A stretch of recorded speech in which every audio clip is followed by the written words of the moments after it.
ॐ अज्ञानतिमिरान्धस्य ज्ञानाञ्जनशलाकया चक्षुरुन्मीलितं येन तस्मै श्रीगुरवे नमः। जय श्री कृष्ण चैतन्य प्रभो नित्यानंद श्री अद्वैत गदाधर श्रीवासादि गौर भक्तवृंद। हरे कृष्णा कृष्णा कृष्णा हरे हरे, हरे राम राम राम हरे हरे। हरे कृष्णा कृष्ण कृष्ण हरे हरे, हरे राम राम राम हरे हरे। हरे कृष्णा कृष्णा कृष्णा हरे हरे, हरे राम राम राम हरे हरे। हरे कृष्णा। सभी भक्तों को सादर प्रणाम। चैतन्य चरितामृत सत्र 172 172 में सभी भक्तों का स्वागत है। हम सभी यहाँ पर कृष्णदास कविराज गोस्वामी द्वारा लिखित एवं भक्ति वेदांत स्वामी श्रील प्रभुपाद द्वारा तात्पर्य सहित विवेचित चैतन्य चरितामृत पुस्तक को श्रवण कर रहे हैं, जहाँ आदि लीला के 17 अध्याय, मध्य लीला के 25 अध्याय के उपरांत अंत लीला के 13वें अध्याय में हम सभी हैं, जिसमें कुल 20 अध्याय हैं। अध्याय 13 जिसका नाम है जगदानंद पंडित और रघुनाथ भट्ट गोस्वामी के साथ लीलाएं। 139 छंद वाले इस अध्याय में हम सभी आज के सत्र में छंद संख्या 41 से आगे श्रवण करने का प्रयास करेंगे। प्रथम 20 छंदों में भक्तों द्वारा चैतन्य महाप्रभु की विभिन्न प्रकार की शैया तैयार करने की कथा हमने पिछले अध्याय में पढ़ी, जहां जगदानंद पंडित चैतन्य महाप्रभु के कृष्ण विरह से कृशकाय होते हुए शरीर को देखकर जहां हड्डियों में भी पीड़ा हो रही होती थी, उनको सन्यासी के अति घोर आचरणपूर्ण व्यवहार में पीड़ा का, कष्ट का अनुभव कर रहे थे भक्त केले की छाल पर भगवान बिना किसी तकिया, कंबल, रजाई, बिस्तरे के सोते थे। और भक्तों ने प्रयास किया किसी प्रकार से भगवान के शरीर को किंचित सुख दिया जा सके।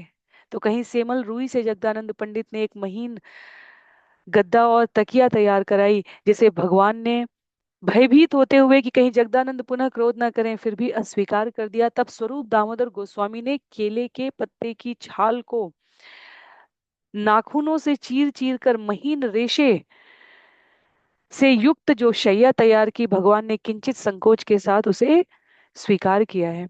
आगे जगदानंद पंडित चैतन्य महाप्रभु से अनुरोध करते हैं कि मेरा दीर्घ काल से प्रस्तावित वृंदावन यात्रा का अनुरोध स्वीकार करें भगवान। और जगदानंद पंडित के वृंदावन जाने की यात्रा को भगवान समय समय पर अस्वीकार करते रहे, क्योंकि उनका भय था कि कहीं जगदानंद पंडित मार्ग में लुटेरों से असावधानी पूर्वक पीड़ित न हो जाए, या फिर वृंदावन में पहुंचने के, मथुरा धाम में पहुंचने के उपरांत वहां के निवासियों के द्वारा भिन्न प्रकार से रागानुग भक्ति में की जा रही सेवा को देखकर कहीं उनमें किंचित भेद बुद्धि न उत्पन्न हो जाए, वह उनको शिक्षा न प्रदान करने लगे और इस प्रकार ब्रजवासियों को रुष्ट ना करें। तो अनेक प्रकार के स्नेहमय विचारों के कारण चैतन्य महाप्रभु ने जगदानंद पंडित के वृंदावन यात्रा को अस्वीकार कर किया रहा। परंतु अत्यंत अनुरोध के उपरांत जब जगदानंद पंडित ने स्वरूप दामोदर से भी अनुरोध करवाया, तब भगवान ने इस संस्तुति के साथ अपनी स्वीकारोक्ति दी है कि आप अधिक समय तक निवास नहीं करेंगे, शीघ्र जाएंगे और पुनः पुरी लौट आएंगे। वहां आप केवल और केवल सनातन गोस्वामी के साथ वास करेंगे, सनातन को बताएंगे कि मेरी अगली यात्रा के लिए वह सूचित रहे, मैं अवश्य आऊंगा। ये कहकर महाप्रभु ने जगदानंद पंडित का आलिंगन किया। जगदानंद ने भी महाप्रभु के चरण कमलों की वंदना की और फिर वे वृंदावन के लिए चल पड़े। तो करीब छंद संख्या 77 तक हम इस यात्रा के बारे में श्रवण करेंगे। उल्लेख है, सब भक्त गण ठाई आज्ञा मांगीला, वन पथे चली चली वाराणसी आईला। तो भगवान ने कहा था कि वाराणसी तक की यात्रा के लिए कोई अतिरिक्त सावधानी की आवश्यकता नहीं है, वाराणसी तक की यात्रा आपकी सुगम रहेगी। यहाँ कहते हैं कृष्णदास कविराज गोस्वामी, उन्होंने सारे भक्तों से आज्ञा मांगी और तब प्रस्थान किया। जंगल के रास्ते से होते हुए वे शीघ्र ही वाराणसी पहुंच गए। तपन मिश्र चंद्रशेखर दोहारे मिलीला, तार ठाई प्रभुर कथा सकल ईशु नीला। जब वे वाराणसी में तपन मिश्र तथा चंद्रशेखर से मिले तो उन दोनों ने उनसे श्री चैतन्य महाप्रभु की लीलाएं सुनी। मथुरा ते आसी में लीला सनातने, दुई जनेर संगे दुहे आनंदित मने। कहते हैं अंत में जगदानंद पंडित मथुरा पहुंचे, जहां वे सनातन गोस्वामी से मिले। वे एक दूसरे को देखकर अत्यंत प्रसन्न हुए। सनातन ने कराइला तारे द्वादश वन दर्शन, गोकुले रहिला दुहे देखी महावन। जब सनातन गोस्वामी जगदानंद को वृंदावन के 12 वन दिखला चुके, जिनमें महावन अंतिम वन था, तब वे दोनों गोकुल में रहे। सनातन ने गोफाते दुहे रहे एक ठाई, पंडित पाक कर देवालय आई। जगदानंद पंडित सनातन गोस्वामी की गुफा में रुके तो थे, किंतु वे अपना भोजन पास के मंदिर में जाकर पकाते। सनातन भिक्षा करें याई महावने, कभु देवालय कभु ब्राह्मण सदने। और सनातन गोस्वामी कैसे भरण पोषण कर रहे होते थे? महावन के आसपास द्वार द्वार जाकर भिक्षा मांगते थे। कभी वे किसी मंदिर में जाते और कभी किसी ब्राह्मण के घर जाते। सनातन पंडितेर करे समाधान, महावन देन आनी मागी अन्नपान। सनातन गोस्वामी जगदानंद पंडित की सारी आवश्यकताएं पूरी करते। वे महावन के आसपास भिक्षा मांगते और जगदानंद पंडित के खाने पीने की सारी वस्तुएं ले आते। एक दिन सनातने पंडित निमंत्रेला, नित्य कृत्य करी तेह पाक चढ़ाईला। कहते हैं यहाँ पर एक दिन जगदानंद पंडित ने सनातन को पास के मंदिर में भोजन के लिए निमंत्रित किया। नित्य कर्म समाप्त करके उन्होंने भोजन पकाना आरंभ किया। मुकुंद सरस्वती नाम सन्यासी महाजने, एक बहिर्वास ते हो दिल सनातने। इसके पूर्व मुकुंद सरस्वती नामक एक महान सन्यासी ने सनातन गोस्वामी को एक बहिर्वास उत्तरीय दिया था। सनातन से ही वस्त्रे मस्तके बांधिया, जगदानंदेर वासा द्वारे वसीला आसिया। सनातन गोस्वामी इस वस्त्र को अपने सिर पर बांधकर जगदानंद पंडित के द्वार पर जाकर बैठ गए। रातुल वस्त्र देखी पंडित प्रेमाविष्ट हईला, महाप्रभु प्रसाद जानीता हरे पुछीला। लाल वस्त्र को श्री चैतन्य महाप्रभु का उपहार समझकर जगदानंद पंडित प्रेमाविष्ट हो गए। अतः उन्होंने सनातन गोस्वामी से पूछा, कहाँ पहला तुम ये रातुल वसन, मुकुंद सरस्वती दिल कहे सनातन। जगदानंद ने पूछा, सिर में बंधा हुआ ये लाल वस्त्र आपको कहाँ से मिला? सनातन गोस्वामी ने उत्तर दिया, इसे मुकुंद सरस्वती ने मुझे दिया है। शून्य पंडितेर मने क्रोध उपजीला, भातेर हांडी हाथे लैया मारी ते आईला। ये सुनकर जगदानंद पंडित तुरंत क्रुद्ध हो उठे और सनातन गोस्वामी को मारने के उद्देश्य से अपने हाथ में भोजन पकाने की हंडिया उठा ली। सनातन तारे जानी लज्जित हईला, बलि ते लागीला पंडित हांडी चूल्हा ते धरीला। किंतु सनातन गोस्वामी जगदानंद पंडित को अच्छी तरह जानते थे, इसलिए वे कुछ कुछ लज्जित हुए। और तब जगदानंद पंडित ने वह हांडी चूल्हे पर रख दी और इस प्रकार कहा। तो क्यों उनको क्रोध आया उसका यहाँ पर उल्लेख है। कृष्णदास कविराज गोस्वामी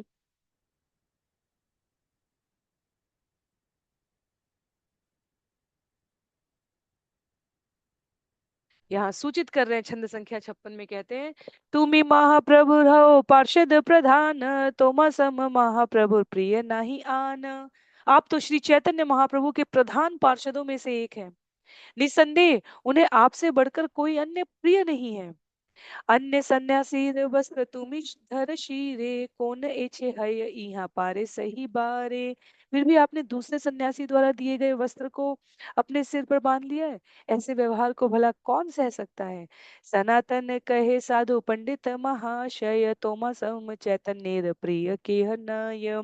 सनातन गोस्वामी ने कहा, हे जगदानंद पंडित, आप महान पंडित साधु हो।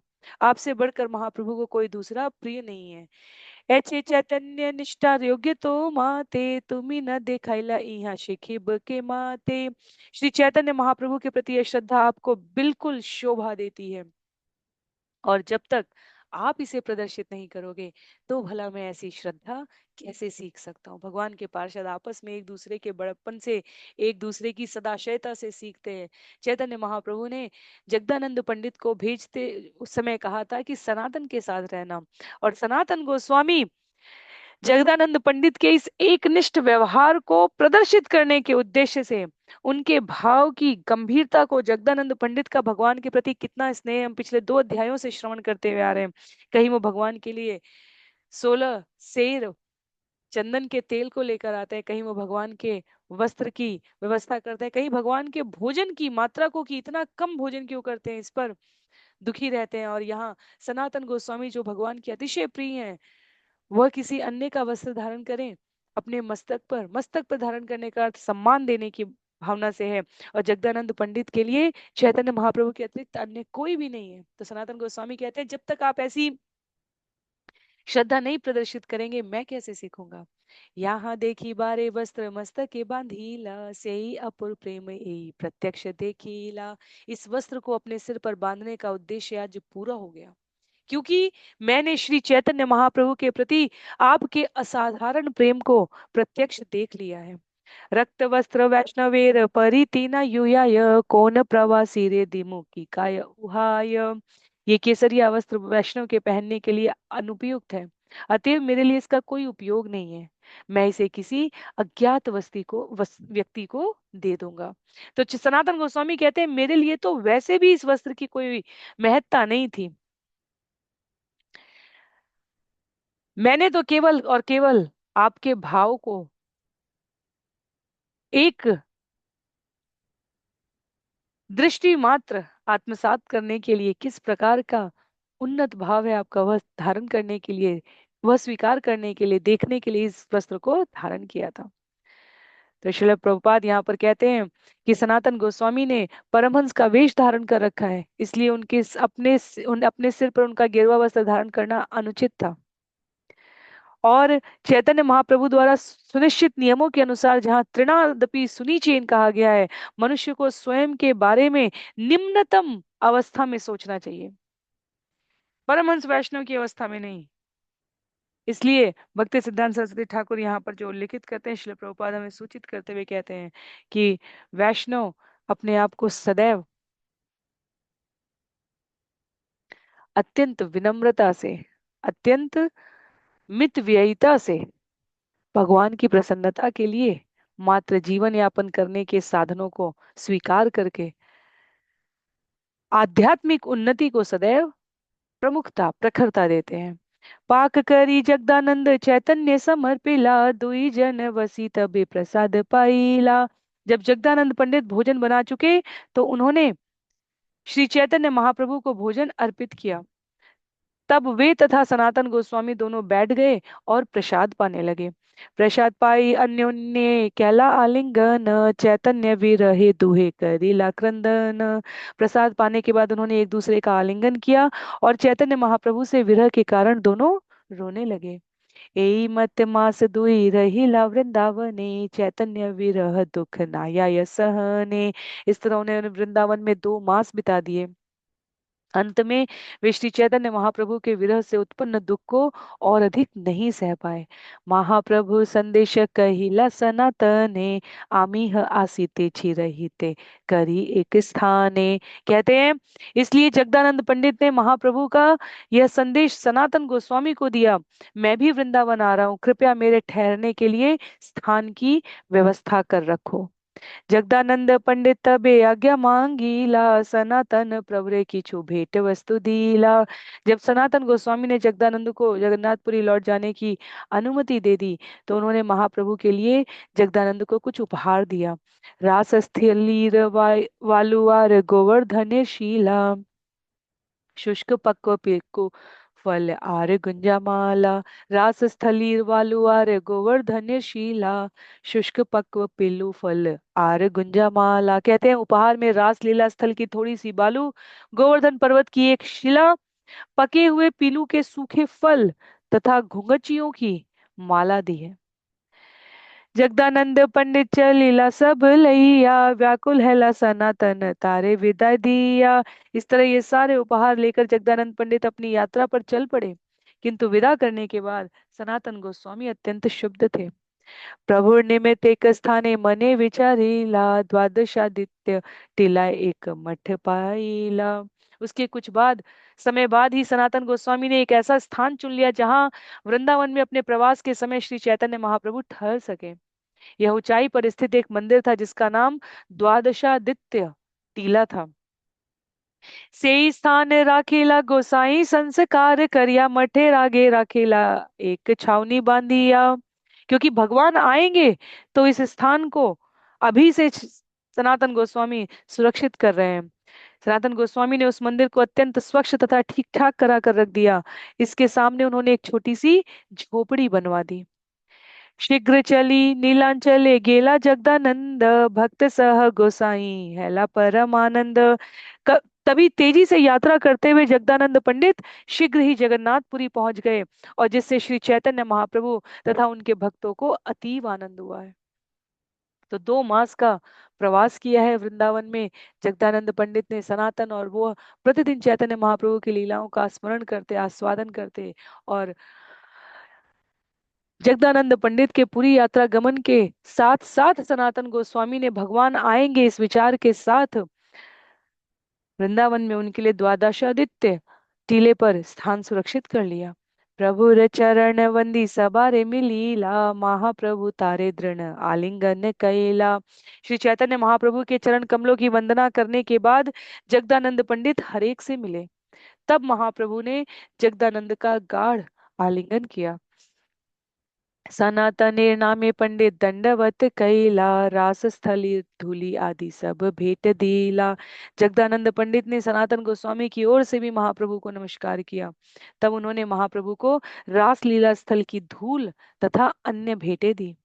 सब द्रव्य राखी लेन पीलू दिलेन बाटिया, वृंदावन फल बलि खाइला हष्ट हैया। श्री चैतन्य महाप्रभु ने पीलू फलों की अतिरिक्त सारी भेंटें रख ली और पीलू फलों को भक्तों में बांट दिया।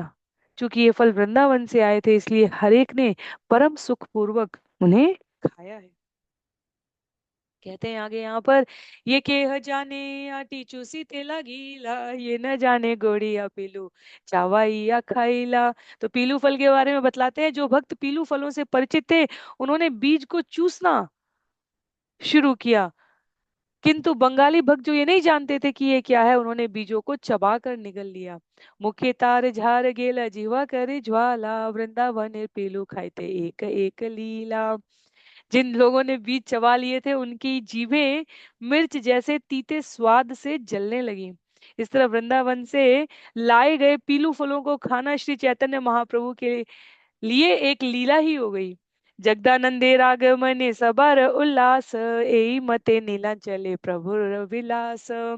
जब जगदानंद पंडित वृंदावन से लौट आए तो हर व्यक्ति प्रफुल्लित था। इस तरह जगन्नाथपुरी में निवास करते हुए श्री चैतन्य महाप्रभु ने लीलाओं का आनंद लिया। जगदानंद पंडित, शिवानंद सेन, परमानंद पुरी, तपन मिश्र, चंद्रशेखर आचार्य, गदाधर पंडित, अद्वैत आचार्य, इन सभी के संग भगवान की जो लीलाएं हैं कृष्णदास कविराज गोस्वामी यहाँ संक्षेप में उल्लिखित कर रहे हैं। तथापि यह अतीव भाव प्रणव है, हम सभी के जीवन में भक्ति रस की सरिता को प्रवाहित करने वाली है।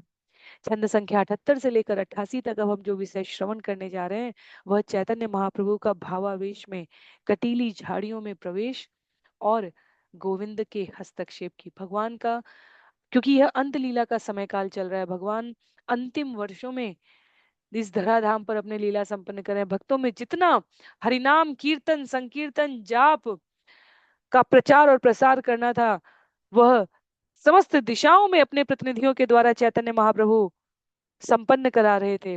पर स्वयं जब श्रीमती राधा रानी के परम वैष्णव भाव में भगवान के विरह की पराकाष्ठा पर होते तब वह भाव भगवान के लिए भी संवरण करना अत्यंत कठिन होता जा रहा था। इसलिए 78 से 88 तक का यह विषय चैतन्य महाप्रभु का भावावेश में कटीली झाड़ियों में प्रवेश और गोविंद का हस्तक्षेप। गोविंद भगवान के सेवक हैं और उनको यह किंचित भी प्रिय नहीं था कि भगवान को किसी भी प्रकार से कष्ट हो। भगवान के कष्ट को सुनकर भक्त विवल हो जाता है। कहते हैं, एक दिन प्रभु यमेश्वर टोटाई ते सेई काले देवदासी लागी लगाई ते।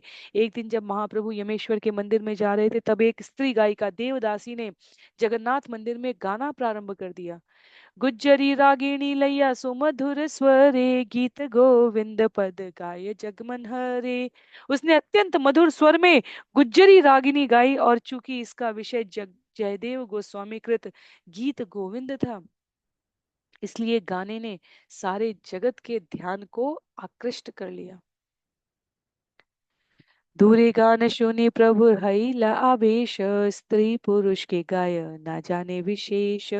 दूर से गाने को सुनकर श्री चैतन्य महाप्रभु तुरंत भावाविष्ट हो गए। वे जान नहीं पाए कि कोई पुरुष गा रहा है या स्त्री गा रही है। तारे मिली बारे प्रभु आवेश धाईला, पथे सिजिर बाड़ी है फुटी या चलीला। जैसे महाप्रभु उस गाने वाले से मिलने के लिए भावावेश में दौड़े, उनके शरीर में कटीली झाड़ियां चुभ गई।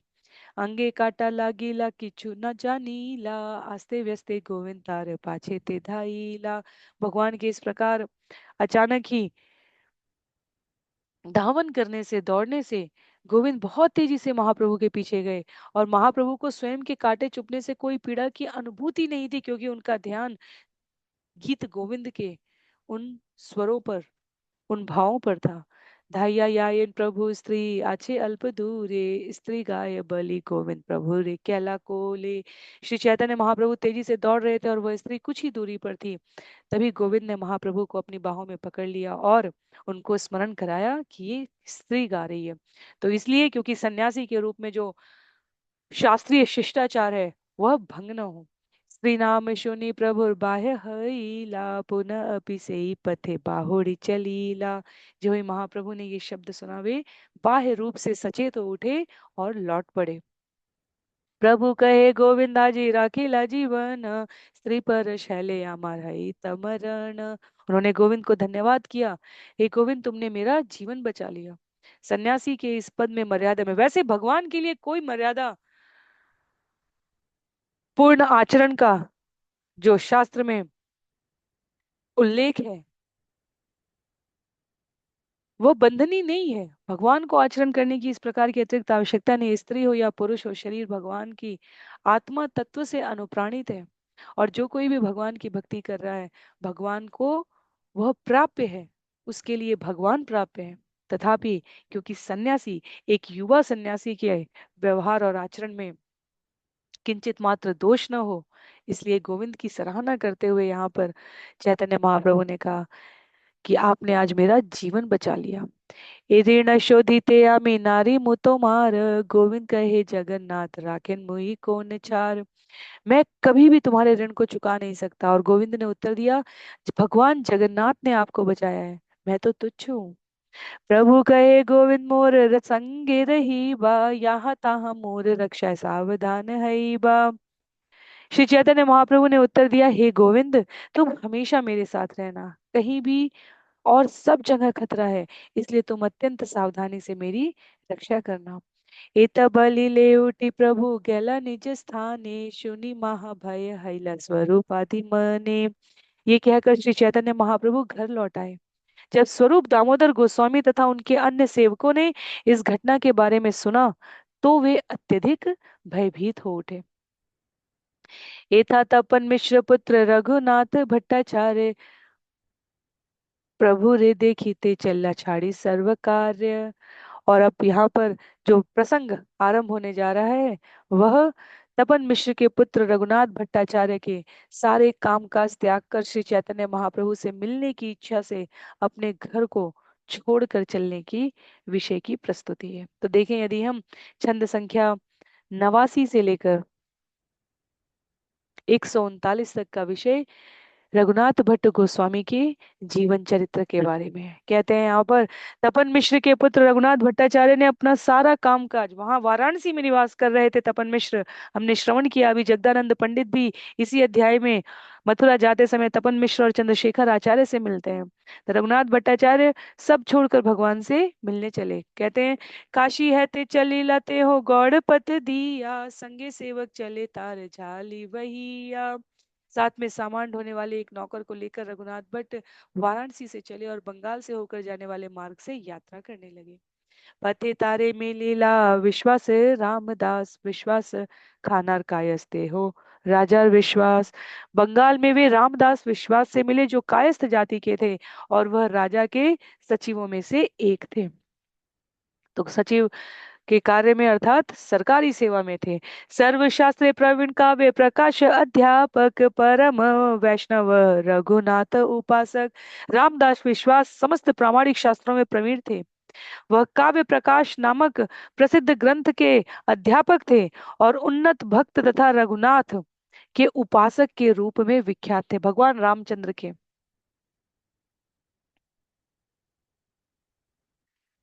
लिखते हैं यहाँ पर भक्ति विनोद ठाकुर महाशय, जो भगवान में तदाकार होना चाहता है, समाहित होना चाहता है, ब्रह्मलीन होना चाहता है, उसे हमारे शास्त्र शुद्ध वैष्णव नहीं कहते। पर जो भगवान की सेवा करने में उत्सुक होते हैं, उनको वैष्णव कहा गया है। तो भगवान की प्रसन्नता के लिए कार्य करने का उनका संग सामीप्य पांच प्रत्यक्ष रसों में से जहाँ साख्य दास से वात्सल्य और माधुर्य की बात होती है, उसमें स्वीकार करने के लिए। कहते हैं रामदास विश्वास एक वैष्णव थे क्योंकि वह भगवान रामचंद्र की पूजा करते थे। अष्ट प्रहर राम नाम जपिन रात्रि दीने, सर्व त्यजी चलीला जगन्नाथ दर्शने। तो रघुनाथ भट्ट को रामदास विश्वास यहाँ मिल गए हैं, वो रामदास जिन्होंने सब कुछ त्याग दिया था और भगवान जगन्नाथ का दर्शन करने जा रहे थे। 24 घंटे यात्रा करते हुए वह दिन के 24 घंटे में भगवान राम के पवित्र नाम का जप करते रहते थे। रघुनाथ भट्टेर सने पथे ते मिलीला, भट्टेर झाली माथे करी वही चलीला। जब वह रास्ते में रघुनाथ भट्ट से मिले तो उसने रघुनाथ का सामान अपने सिर पर रख लिया और उसे उठाकर चलने लगे।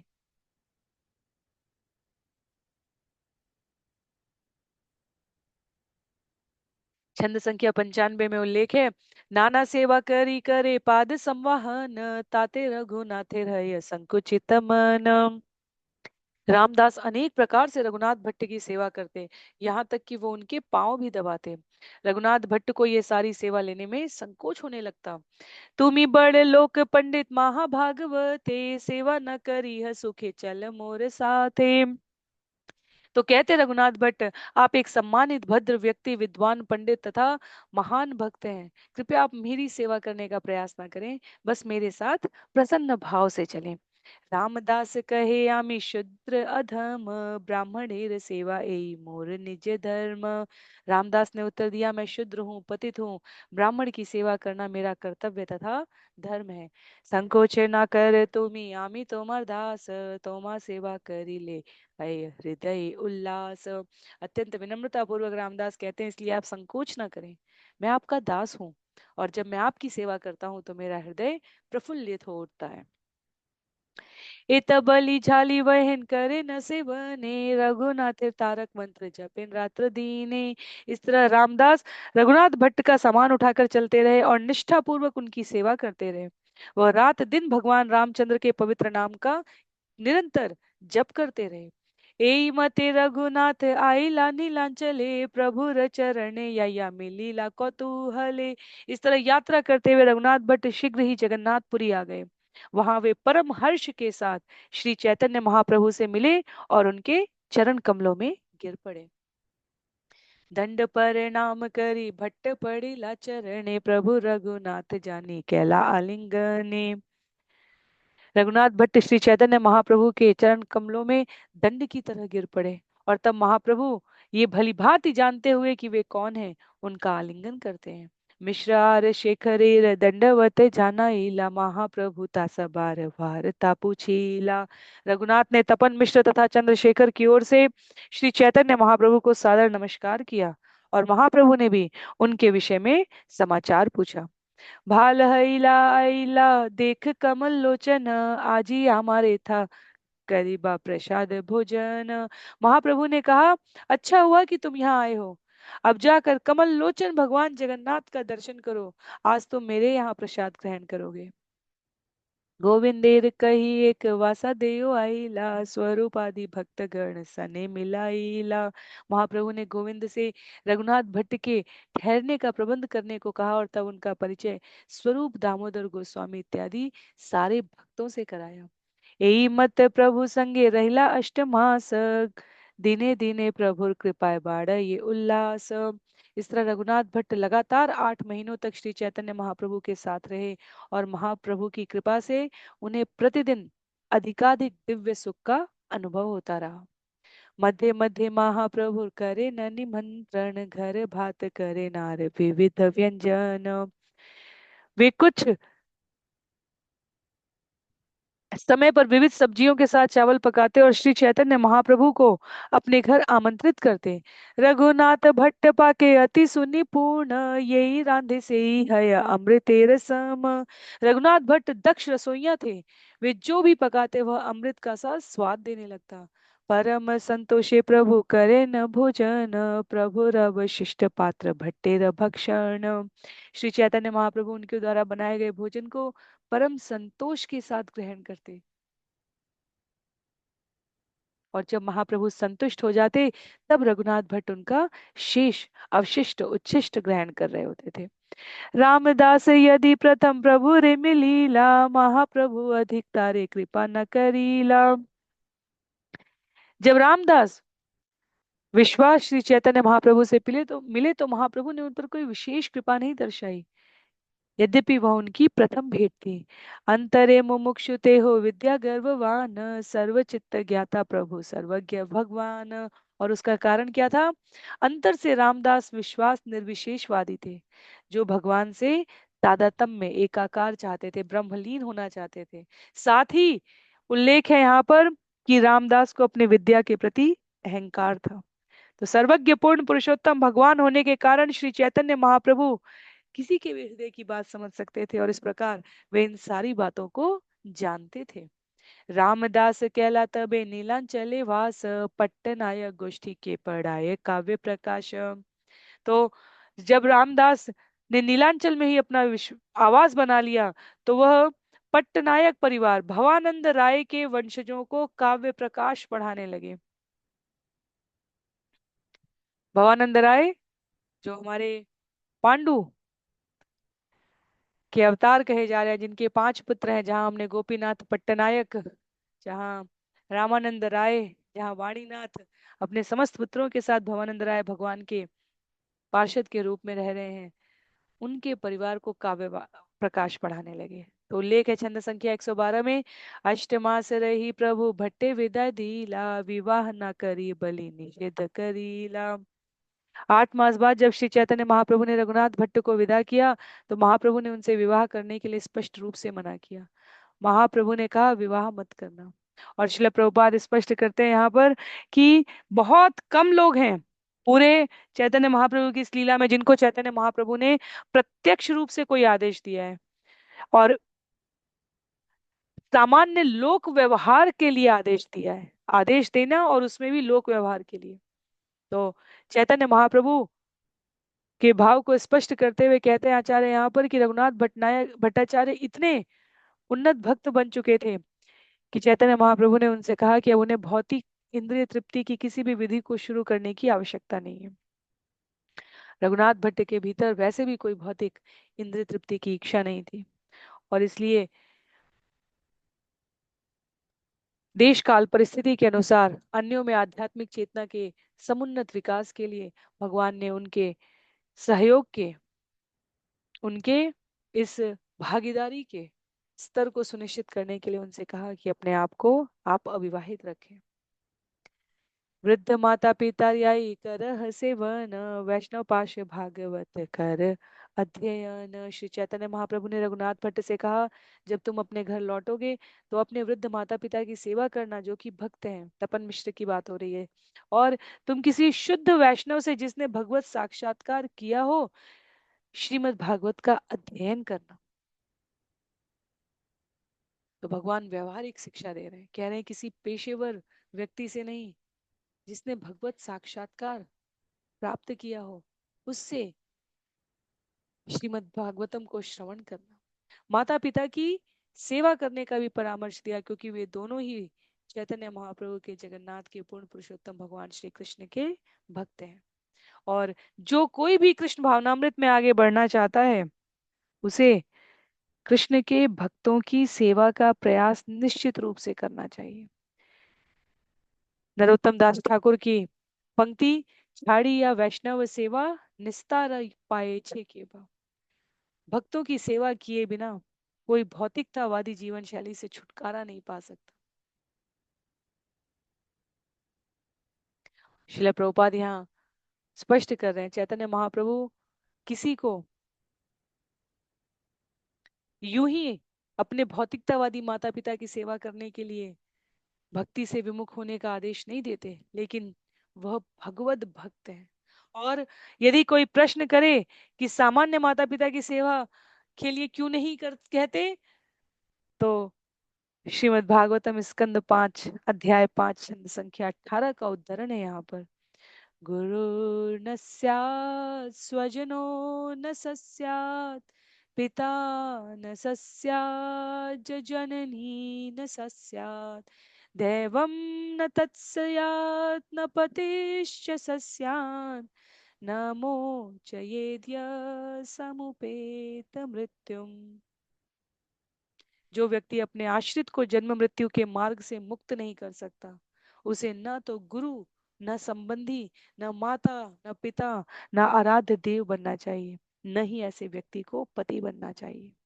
हर व्यक्ति को जन्म के समय से ही सहज में माता पिता मिल जाते हैं, किंतु वास्तविक माता तथा पिता तो वे होते हैं जो अपनी संतान को आसन्न मृत्यु के चंगुल से छुड़ा सकते हैं। ऐसा वे ही माता पिता कर पाते हैं जो कृष्ण भावना में प्रबुद्ध होते हैं। इसलिए ऐसे माता पिता जो अपनी संतानों को कृष्ण भावना में प्रकाशित नहीं कर सकते, उन्हें वास्तविक माता पिता के रूप में स्वीकार नहीं किया जा सकता। तो इसीलिए स्पष्ट आदेश है शास्त्र का, जब हम अपनी संतान को भव बंधन से छुड़ाने में सक्षम हो, हमारी कृष्ण भावना मृत की प्रतिज्ञा, हमारा अभ्यास, हमारी भक्ति का स्तर जब स्वयं से उत्पन्न संतान को भगवत भाव में प्रेरित करने की दक्षता प्राप्त कर ले, तब हमें गुरु संतान, गुरु बनने का शिष्य के लिए, माता पिता बनने का संतान के लिए, तब हमें अभ्यास और प्रयास करना चाहिए। केवल और केवल कृष्ण भावनामृत की अनुकूलता हमें सभी प्रकार की विपत्तियों से मुक्त करा सकती है। और श्रीमद् भागवतम श्रवण करके यह स्पष्टता हमारे जीवन में दृष्टिगोचर होती है। इसीलिए यहाँ पर रघुनाथ भट्ट को दो बातें कही हैं। क्या कहा? एक तो किसी भगवत जिसने आत्म साक्षात्कार प्राप्त कर लिया हो, ऐसे भागवत से श्रीमद् भागवतम सुनना, और दूसरा भक्त की अपने माता पिता की सेवा करना। छंद संख्या 114 में, पुनः अपि एक बार आसी है नीलांचले, एत बलि कंठमाला दिला तार गले। अंत में श्री चैतन्य महाप्रभु ने कहा, नीलांचल जगन्नाथपुरी फिर से आना। और ये कहकर चैतन्य महाप्रभु ने अपनी कंठी माला रघुनाथ के गले में डाल दी। आलिंगन करी प्रभु विदा तारे दीला, प्रेमी गर गर भट्ट कांदी तेला गीला। इसके बाद महाप्रभु ने उनका आलिंगन किया और उन्हें विदा किया। प्रेम से विवल होकर तथा श्री चैतन्य महाप्रभु के आसन्न विषयों के कारण रघुनाथ भट्ट रोने लगे। स्वरूप आदि भक्त ठाई आज्ञा मांगीला, वाराणसी आइला भट्ट प्रभु आज्ञा पाइया। श्री चैतन्य महाप्रभु से तथा स्वरूप दामोदर आदि सारे भक्तों से आज्ञा लेकर रघुनाथ भट्ट वाराणसी लौट आए। तो इस प्रकार रघुनाथ भट्ट गोस्वामी के भगवान के दर्शन करने की तीव्रता, उद्विग्नता और दर्शन करने के उपरांत वापस जाने में विरह विछोह की भावना, दोनों को यहाँ कृष्णदास कविराज गोस्वामी उल्लेखित कर रहे हैं। चारी वत्सर घरे पिता माता सेवा कईला, वैष्णव पंडित ठाई भागवत पढ़ीला। भगवान के वचनों का पालन करते हुए श्री चैतन्य महाप्रभु के आदेशानुसार वे लगातार 4 वर्षों तक अपने माता पिता की सेवा करते रहे। उन्होंने एक स्वरूप सिद्ध वैष्णव से नियमित रूप से श्रीमद् भागवतम का अध्ययन भी किया। पिता माता काशी पाइले उदासीन हैया, पुनः प्रभु ठाई आइला गृह दिछाड़िया।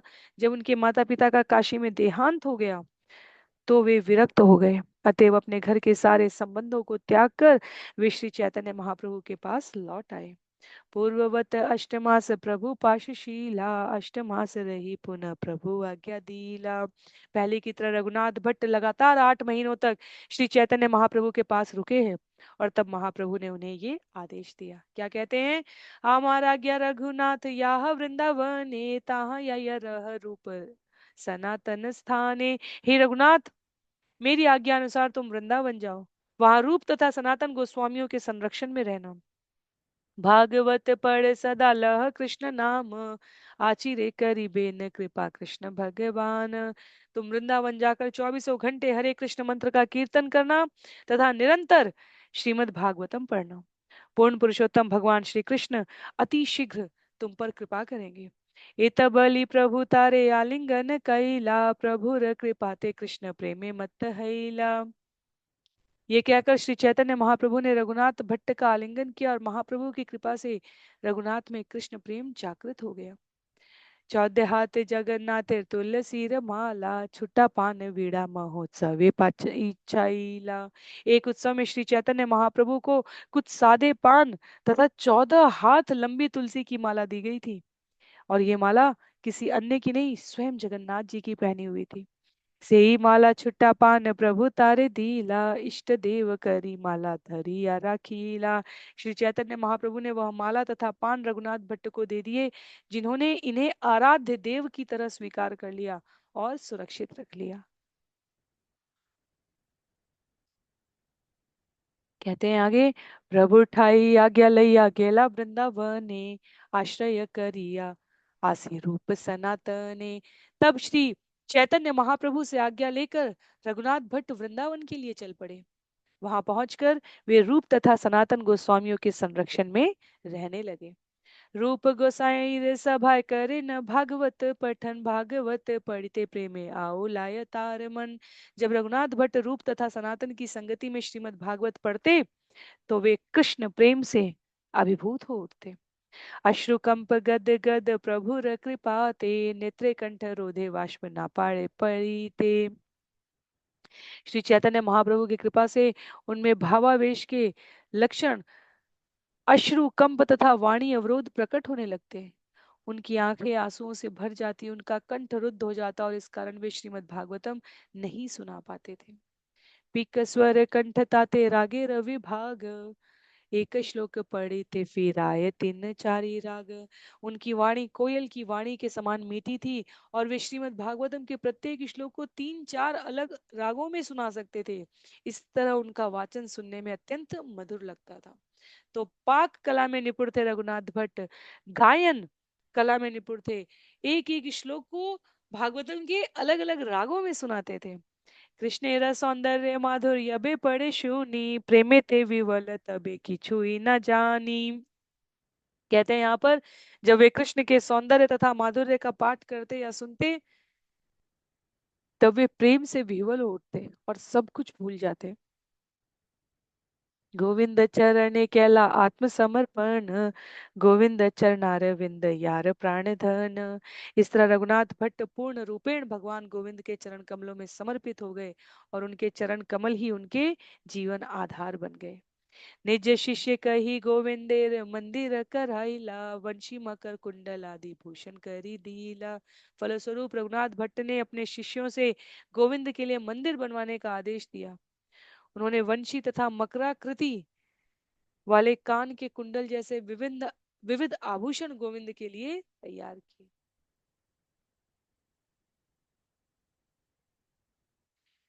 रघुनाथ भट्ट का जो हमारे षट गोस्वामियों में आ रहे हैं, अतीव सम्माननीय महत्वपूर्ण स्थान है। एक झलक दिखाते हुए यहाँ कहते हैं कृष्णदास कविराज गोस्वामी, ग्राम्य वार्ता ना सुने ना करे जीवाय, कृष्ण कथा पूजा दीते अष्ट प्रहर्याय। रघुनाथ भट्ट न तो इस भौतिक जगत की कोई वार्ता सुनते न उसके विषय में कहते, वे केवल कृष्ण की वार्ता करते और अहर्निश कृष्ण की पूजा करते। वैष्णवेर निंद्य कर्म नाही पाड़े काढ़े, सबे कृष्ण भजन करे यही मात्र जाने। वे न तो वैष्णवों की निंदा सुनते न किसी वैष्णव के दुराचार की बात सुनते, वे केवल इतना ही जानते कि हर कोई कृष्ण की सेवा में लगा हुआ है, इसके अतिरिक्त वे और कुछ भी नहीं समझते थे। तो वैष्णवोचित आचरण कैसा है, वह यहाँ पर कृष्णदास कविराज गोस्वामी के द्वारा रघुनाथ भट्ट के इस दिए गए उदाहरण में शिल प्रभुपाद तात्पर्य में संकलित करते हुए कहते हैं, कभी भगवान की सेवा में असावधान नहीं रहे, कभी शुद्ध वैष्णव के विधि विधानों का उल्लंघन नहीं किया उन्होंने, कभी ऐसा कोई कार्य नहीं किया जिससे वैष्णवों को कोई हानि हो। दृढ़ता पूर्वक विधि विधानों का पालन करने का उपदेश अन्यों को देने से पूर्व वह स्वयं भी इसको व्यवहार में लाते, अप्रत्यक्ष रूप से या प्रत्यक्ष रूप से अपने आप को सदैव भगवान की सेवा में उद्यत रखते हैं। कहते हैं छंद संख्या 134 में, महाप्रभु दत्त माला मन नेर काले, प्रसाद करणार सह बांधी लेन गले। जब रघुनाथ भट्ट गोस्वामी कृष्ण के स्मरण में मगन होते तो वे श्री चैतन्य महाप्रभु द्वारा दी गई तुलसी माला तथा जगन्नाथ जी के प्रसाद को निकालते, उन्हें एक साथ बांध कर गले में पहन लेते। महाप्रभु कृपा कृष्ण प्रेम अनर्गल, ए ते कहिलो ताते चैतन्य कृपा फल। इस तरह मैंने श्री चैतन्य महाप्रभु की आज्ञा का वर्णन किया है, उनकी कृपा का वर्णन किया है जो उन्होंने रघुनाथ भट्ट गोस्वामी को दी है, और उनकी उस आज्ञा उस कृपा से रघुनाथ भट्ट गोस्वामी निरंतर कृष्ण प्रेम में विह्वल रहते हैं। जगदानंदेर कैलो वृंदावन गमन, तार मध्य देवदास गान श्रवण। महाप्रभु रघुनाथ कृपा प्रेम फल, एक परीक्षे देते न कथा कैलु सकल। तो अब इस अध्याय की पुनरावृत्ति करते हुए कहते हैं, इस अध्याय में मैंने 3 कथाएं कही हैं। जगदानंद पंडित का वृंदावन जाना, श्री चैतन्य महाप्रभु का जगन्नाथ मंदिर में देवदासी का गायन सुनना, और श्री चैतन्य महाप्रभु की कृपा से रघुनाथ भट्ट गोस्वामी द्वारा कृष्ण प्रेम को प्राप्त करना। ये सकल कथा सुने श्रद्धा करी, तारे कृष्ण प्रेम धन देन गौर हरि। जो कोई भी इन कथाओं को श्रद्धा तथा प्रेम से सुनता है, उसको श्री चैतन्य महाप्रभु गौर हरि कृष्ण प्रेम प्रदान करते हैं। श्री रूप रघुनाथ पदे यार आश, चैतन्य चरितामृत कहे कृष्णदास। श्री रूप तथा श्री रघुनाथ के चरण कमलों की वंदना करते हुए तथा सदैव उनकी कृपा की कामना करते हुए उनके चरण चिन्हों पर चलकर मैं कृष्णदास श्री चैतन्य चरितामृत का वर्णन कर रहा हूँ। इस प्रकार श्री चैतन्य चरितामृत अंत लीला के अंतर्गत जगदानंद पंडित तथा रघुनाथ भट्ट गोस्वामी के साथ लीलाएं शीर्षक 13वें अध्याय का भक्ति वेदांत तात्पर्य यहाँ पर पूर्ण हुआ है। तो अध्याय यहाँ पर समाप्त हो रहा है। हम सभी के लिए अनेक अनेक शिक्षाप्रद कुंजियां सिद्धांत प्रस्तुत कर रहा है, और अपने व्यवहार में आचरण में इन कथाओं को श्रवण करके हम इनका पालन कर सकें, अनुसरण करते हुए ये परस्पर एक दूसरे के लिए हम सभी प्रार्थना करेंगे। गुरु और गौरांग की कृपा और शरणागति से हम इन कथाओं को समझने की योग्यता प्राप्त कर सकें। आज के लिए सत्र को यहीं पर समाप्त करेंगे। अगले सत्र में हम सभी अध्याय संख्या 14 श्रवण करने का प्रयास करेंगे। अंतिम 7 अध्याय हैं ये अंतलीला के, 14 से लेकर 20 तक। सभी से अनुरोध है, किसी प्रकार की असहमति के लिए, टिप्पणी के लिए, अपने विचार प्रस्तुत करने के लिए जहां जुड़े हैं वहां प्रेषित कर सकते हैं। अगला अध्याय है श्री चैतन्य महाप्रभु का कृष्ण विरह भाव। 123 छंद है इस अध्याय में, और हम सभी इसे क्रमबद्ध तरीके से श्रवण करने का प्रयत्न करेंगे। सभी को बहुत बहुत आभार। कृष्णदास कविराज गोस्वामी जी की जय, श्री चैतन्य चरितामृत की जय, शिल प्रभुपाद की जय, शिल गुरुदेव की जय, अनंत कोटि वैष्णव वृंद की जय, नामाचार्य शिला हरिदास ठाकुर की जय। हरे कृष्ण।